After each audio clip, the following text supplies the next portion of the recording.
বিনা সাধনে মন বুঝতে পারবে না বেশ কিছু তত্ত্ব যাহা মন বুঝতে পারে না। সুতরাং বলে দিই তোমাদেরকে, এটা বোঝানো যাবে না। যতই হাঙ্গামা করো বুঝতে পারবে না। মনের ক্ষমতাই নেই ওটাকে বোঝার। তাই ক্রিয়ার পর অবস্থায় মন মনে থাকায় ইন্দ্রিয়াদি বিষয়ে যাইতে না পারায় গন্ধাদি কিছুই গ্রহণ করিতে পারে না। ক্রিয়ার পর অবস্থা আর প্রলয় দুই এক। আহ, ক্রিয়ার পর অবস্থা আর প্রলয়, মানে তুমি যদি জাগতিক কোনো প্রলয় শুনেছো কখনো? কে কে শুনেছো জাগতিক প্রলয় শুনেছো বা দেখা নাই? কারণ দেখবা কি করে, দেখলে তো থাকতাই না। নেপালের প্রলয়টা মনে আছে? ভূমিকম্প কার কার মনে আছে? এই তো কয়েক কয়েক বছর আগে হয়েছে না? হ্যাঁ, সোমা। কিছুদিন আগে আরেকটা জায়গায় হয়েছিল, তুরস্ক নাকি। বাপরে! কি কি হলো জায়গাগুলোকে? চেনাই যাচ্ছে না তো। কোথাও গাড্ডা, কোথাও সমান, কোথাও বাড়ি। অত সুন্দর রাস্তাঘাট, বাড়ি টাড়ি কিছুই নেই। একে কি বলা হয়? প্রলয়। বলে না প্রলয় আসবে, বলে না?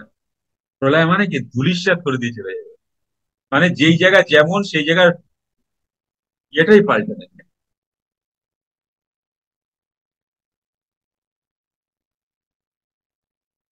তাই তোমার যখন ক্রিয়ার পর অবস্থার পরে তুমি যাচ্ছ, তখন পুরো প্রলয় হয়ে যাবে তো তোমার ভেতরে।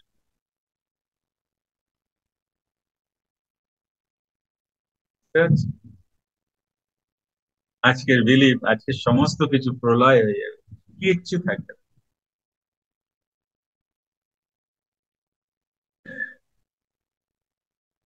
যে যেখানে আটকে আছো পরিষ্কার হয়ে যাবে, কারণ তুমি তখন অহং ব্রহ্মাস্মি।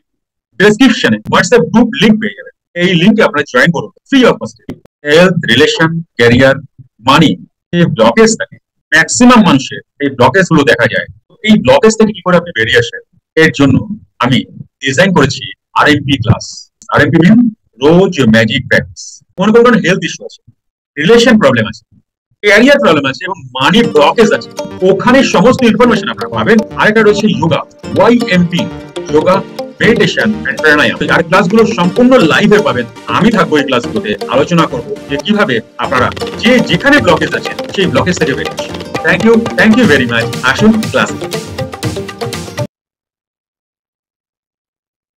কত বড় প্রলয় হয় বুঝতে পারছেন? ভেতরে ভেতরে ইন্টারনাল কল্পনা করো। তিন গুণের অতীত এই ক্রিয়ার পর অবস্থা যখন ভাব হইতেছে, তখন দুই হইল। আবার প্রকৃষ্ট প্রকারে যখন অভাব হইল, অর্থাৎ ক্রিয়ার পর অবস্থা হইল, তখন নিরবয়। যখন নিরবয়, তখন কিছুই নাই, তখন ব্রহ্মে লীন হওয়ায় নিবৃত্তি হইল, অর্থাৎ সকল প্রকার বৃত্তি শূন্য হইল। মানে তোমার আর চাহিদা নাই, তোমার আর প্যান প্যানানি নাই। তুমি একটা অন্য মানুষ, যার কোনো ইচ্ছাই নাই। সংসারের নাম কি? চলার নামই সংসার। NLP guided meditation class. ধীরে ধীরে নরম করে চোখ বন্ধ করুন। Inhale deeply and exhale slowly. প্রতি সপ্তাহে সোম, মঙ্গল, বুধ ও বৃহস্পতি রাত 7:30 থেকে 9টা অবধি গাইডেড মেডিটেশন ক্লাস। সামান্য প্রণামী দিয়েই আপনারা এই ক্লাসগুলোতে আসতে পারবেন। জুম অনলাইনে ভিডিওর স্ক্রিনে যে নাম্বার দেওয়া আছে, এই নাম্বারে যোগাযোগ করুন। ভিডিওটির ডেসক্রিপশনে ডিটেলস দেওয়া আছে, একবার পড়ে নিন। 4 দিন ব্যাপী NLP guided meditation and pranayam বিস্তারিত জানতে 9906801446 আগে +91 ইন্ডিয়া কান্ট্রি কোড দিতে ভুলবেন না। গতি, আবার ইচ্ছার নাম ও সংসার। তোমার আর কোনো ইচ্ছাই তো নাই, বাড়ি বানাতে হবে, গাড়ি কিনতে হবে, কোনো ইচ্ছাই নাই।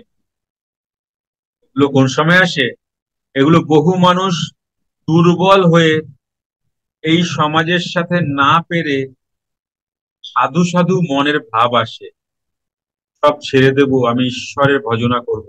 ফালতু কথা, পারবে না সে। এখানেও প্রচুর লড়াই আছে। তুমি সংসারে যা লড়ছো না, তার থেকে কয়েকশো গুণ বেশি লড়াই এখানে আছে। তুমি এখানেও হেরে যাবে। যে মানুষ সংসারকে জয় করতে পারে না, সে মানুষ ব্রহ্মকে জয় করতে পারে না। যে মানুষ সংসারকে জয় করতে পারে না, সে মানুষ নিজেকে জয় করবে কি করে? যে মানুষ নিজেকে জয় করতে পারে না, তিনি ব্রহ্মে অধিষ্ঠান কি করে করবে?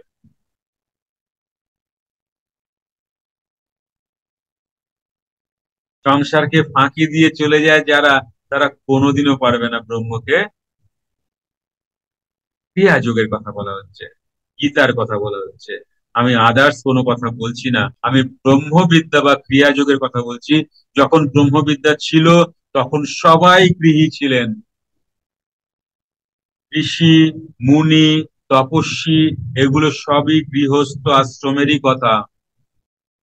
আর ক্রিয়াযোগ গৃহীর জন্য, এই গৃহীদের কথা বলছি, আবার ভুল করে কেউ ভুল বুঝো না। যোগীরাজ কি করলেন? ব্রহ্মবিদ্যাকে প্রমোট করলেন।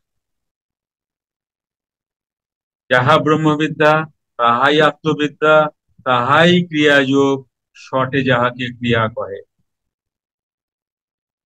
এই প্রচার, ক্রিয়াযোগ বা ব্রহ্মবিদ্যার প্রচার ভগবান ছাড়া কেউ করেননি। যারা ভগবান তারাই করেন। কে ভগবান ছিল? কৃষ্ণ ভগবান ছিল, তোমরা জানো। আর ভগবান মানে কি? বডি না, ভগবান পদবাচ্য, নট বডি।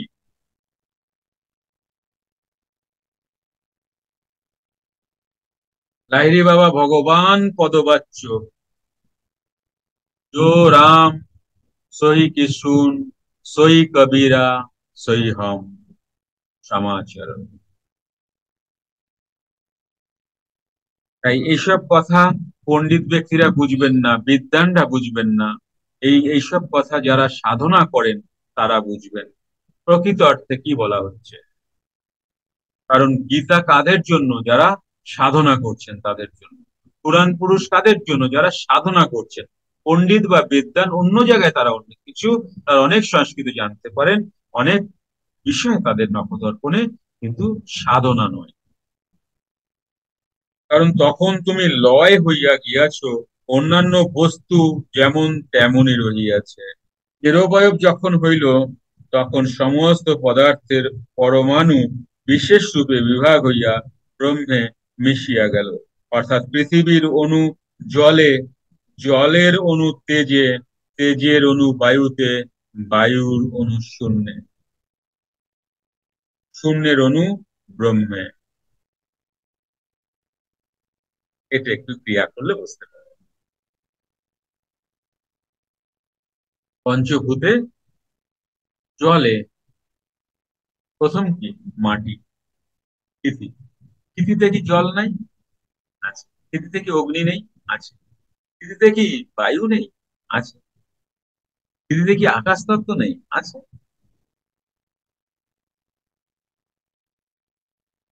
জল তত্ত্বে, জলে কি আকাশ তত্ত্ব নেই? আছে। জলে কি তোমার বায়ু তত্ত্ব নেই? আছে। পার্সেন্টেজ কত? সমস্ত পার্সেন্টেজ ক্যালকুলেট করা আছে, সমস্ত পার্সেন্টেজ। এই যে ক্ষিতি, পৃথিবী তত্ত্ব রয়েছে, পৃথিবী তত্ত্বের মধ্যে আর যে চার তত্ত্ব, কত পার্সেন্টেজ করে আছে?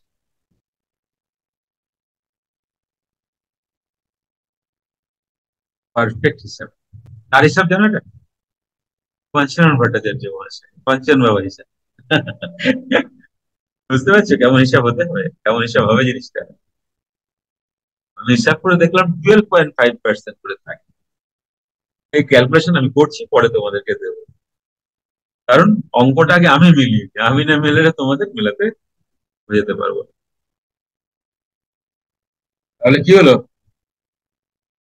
পৃথিবীর অণু জলে, জলের অণু তেজে, তেজের অণু বায়ুতে, বায়ুর অণু শূন্যে, শূন্যের অণু ব্রহ্মে। এই প্রকারে যাহা বিস্তার হইয়াছিল তাহা সংকুচিত হইল, পরে সেখানে ব্রহ্মাণুও নাই, সেইখানে আটকাইয়া থাকিল। ইহাই ক্রিয়ার পরাবস্থা। যে তুমি যে স্প্রেড করলে না, যে সূক্ষ্ম থেকে স্থূলতে ঢুকলে, এভাবে ঢুকলে ওইভাবে স্থূল থেকে আবার সূক্ষ্মতে তোমায় যেতে হবে। কেমন ধোঁয়াশা ধোঁয়াশা লাগে, বোঝা যাবে না, একটু সাধনা ছাড়া বোঝা যাবে না। তবু আমি ক্যালকুলেট করে তোমাদের হাতে দেব, কিছুটা বুঝতে পারবে, পুরোটা সম্ভব না। এই যে আমার আমি, এই আমার আমি কিভাবে মোটা হলাম, এত আমি সূক্ষ্ম প্রান্ত। আর তুমি, আমি মানে তুমি, কি আমরা সূক্ষ্ম প্রাণ, কিভাবে এই বডিটা আসলো, এই বডিটা এসে কি করে আমরা পঞ্চতত্ত্বের মধ্যে ঢুকলাম, পঞ্চকোষের মধ্যে ঢুকলাম, কিভাবে? বুঝতে পারছি কেউ? এর একটা দারুণ অঙ্ক আছে যেন। এই যে ব্রহ্মাণ্ড তুমি দেখছো, এই ব্রহ্মাণ্ডে তোমরা 1 2 3 4 অঙ্ক জানো না? একে একে দুই, দুই আর একে তিন, কে কে জানো? হাত তোলো, অঙ্ক।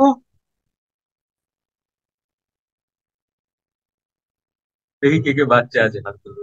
আচ্ছা, না মামা, এই অঙ্ক তুমি যে অঙ্ক জানো না, এই অঙ্কে ব্রহ্মাণ্ড অঙ্ক নয়, ব্রহ্মাণ্ড অঙ্ক আলাদা। ব্রহ্মাণ্ডের, এই ব্রহ্মাণ্ডের সিক্রেট আলাদা, এই অঙ্কই আলাদা। সিক্রেট ব্রহ্মাণ্ডের যে, এই যে আমরা অনেকে দুঃখী না, অনেকে দুঃখী, অনেকে কিছু পাই না, অনেকে হেলথ ইস্যু, অনেকে মানি ইস্যু, মানি ব্লকেজ, অনেকে রিলেশন ব্লকেজ, তাই না? অনেকে হেলথ ইস্যু। সমস্ত ইস্যু থেকে বেরিয়ে আসার ইউনিভার্সাল যে ল, ইউনিভার্সাল যে অঙ্ক, সেই অঙ্ক হচ্ছে, এগুলো তুমি সমস্তটা ঠিক করতে পারবে। যে ল আছে সেই ল হচ্ছে 369। এই 369 কোড, এই 369 তুমি ডিকোড করে তুমি যেই যেই জায়গায় খারাপ আছো সেখান থেকে প্রাচুর্যে পড়ে যেতে পারো। তোমার অঙ্কের সাথে ইউনিভার্সের অঙ্ক পুরোপুরি আলাদা। আর আমাদের অঙ্ক জানার আগে এই পৃথিবীতে একটা অঙ্ক ছিল, যেই অঙ্ক কোনো মানুষ তৈরি করেনি, এই অঙ্কই ব্রহ্মাণ্ডের অঙ্ক। সেই অঙ্কটা তুমি যদি জেনে নিতে পারলে, তাহলে তুমি টোটাল প্রাচুর্য ক্রিয়েট করতে পারবে, যা যা চাইছো, যেমনটা চাইছো। সিক্রেট কোড 369, এটা প্রুফ ফার্স্ট করে গেছে টেসলা, নিকোলা টেসলা। গুগল করে দেখবে, এটা নিয়ে বিশেষভাবে পড়াশোনা চলছে। এর একটা ক্লাস তোমরা ভেরি রিসেন্ট পাবে, যেটা প্রকাশ দা তোমাদেরকে বলে দেবেন। যাই হোক, আকাশ, এখানে নাইনকে কি বলা হচ্ছে? 9 ওম তত্ত্ব বা 9 আকাশ তত্ত্ব, আবার শূন্য তত্ত্ব বটে। ডিটেলস তোমাদের বুঝিয়ে দেবো। এখানে 369 এর টেকনিক কি, কিভাবে কি ইউজ করলে আমরা সমস্ত জায়গা থেকে সুন্দর জায়গায় পৌঁছে যাবো, টেকনিক তোমাদের খুব কাছে, তোমাদের হাতে আসছে।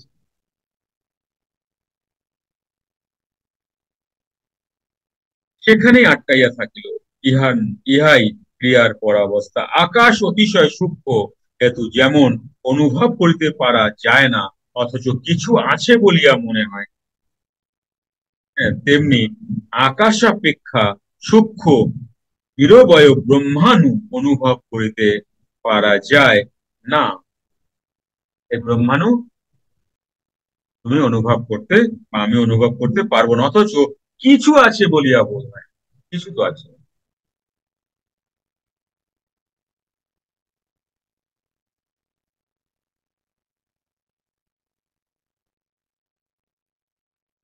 অতএব ক্রিয়ার পর অবস্থা কিছুই নহে, এই কিছুই নহে অবস্থাটাই ব্রহ্ম, উহাতেই সকলকে লয় হইতে হইবে। শুধু আমি না, তুমিও। ক্রিয়ার পর অবস্থায় কোন মূর্তি দেখা যায় না, উহা সর্বগত। ক্রিয়ার পর অবস্থার আগ অব্দি তুমি মূর্তি অবশ্যই দেখতে পাবে, কিন্তু ক্রিয়ার পর অবস্থার পর আর কোনো মূর্তি নেই, কারণ সবই তুমি হয়ে যাচ্ছ। মন যখন কোনো বস্তুতে তখন আবরণ, আর যখন কোনো বস্তুতে আটকাইয়া নাই তখন নিরাবরণ। ক্রিয়ার পর অবস্থার আকাশ সর্বগত ও নিরাবরণ, তাই ক্রিয়ার পর অবস্থা ব্যতীত সংসারে আর কিছুই হিতকারী নহে, তিনি অভয়পদ। বিভু পবিত্র ও মহান হইতেছেন, তিনি সকলের আদি বিধি এবং কূটস্থ স্বরূপ, বিশাল নেত্র এবং চন্দ্র সূর্য ও নক্ষত্র হইতেছেন। এই ক্রিয়ার পরাবস্থা হঠাৎই আসে, কিন্তু যখন আসে সেই অবস্থা যত দীর্ঘ সময় থাকা যায় ততই ভালো, বা সেই অবস্থায় থাকাই উচিত। এই অবস্থাকে ভঙ্গ করা আত্মহত্যার সমান। এই অবস্থাকে ভঙ্গ করা আত্মহত্যার সমান। এই অবস্থাকে কেউ ভঙ্গ করেও না সাধারণত। যোগীরাজকে কি বৈষ্ণব বলা যায়? তিনি কি শৈব, শাক্ত, সৌর অথবা দানপত্য? তিনি কিছুই নয়, আবার তিনি সব, তিনি সবই। এ বিষয়ে তিনি নিজেই তাহার দিনলিপিতে প্রমাণ রাখিয়াছেন। তিনি সকল প্রকার কৃষ্ণ বিষ্ণু দেখিয়াছেন, সকল প্রকার শিব মহাদেব দেখিয়াছেন। সকল প্রকার মানে অনেক রকম শিব মহাদেব হয়, কিন্তু অনেক রকম বিষ্ণু কৃষ্ণ হয়, কিন্তু এই যে শিব পার্বতী, তুমি আর মহাদেব কি এক? এই খেলাগুলো তুমি যত উপরে উঠবে সাধনায় তত বুঝতে পারবে আসল বিষয়টা কি, কোথা থেকে কি ব্যাপার। সকল প্রকার কালী সহ কত রকম কালী, সবাই কি এক?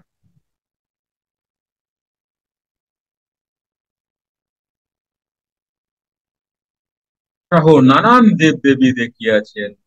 সৌর মতে নানা প্রকার আত্মসূর্য দেখিয়াছেন। সৌর মতে নানা রকম আত্মসূর্য নানা টাইপের দেখিয়াছেন। গণপতি দেখিয়াছেন।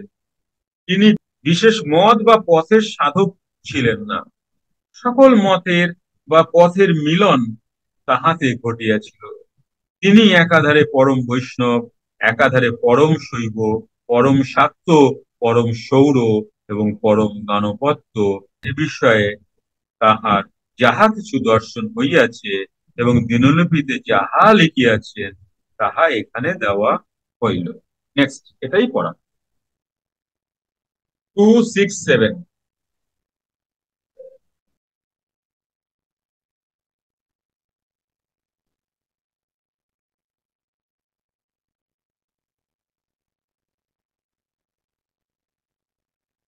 ওম ব্রহ্মানন্দং পরম সুখদং কেবলম জ্ঞানমূর্তিম ছন্দাতীতং গগনসদৃশং তৎতুল্যস্বরূপঃ একং নিত্যং বিমলমচলং সর্বধি সাক্ষীভূতং ভবাতীতং ত্রিগুণরহিতং সদ্গুরুং ত্বাং নমামি।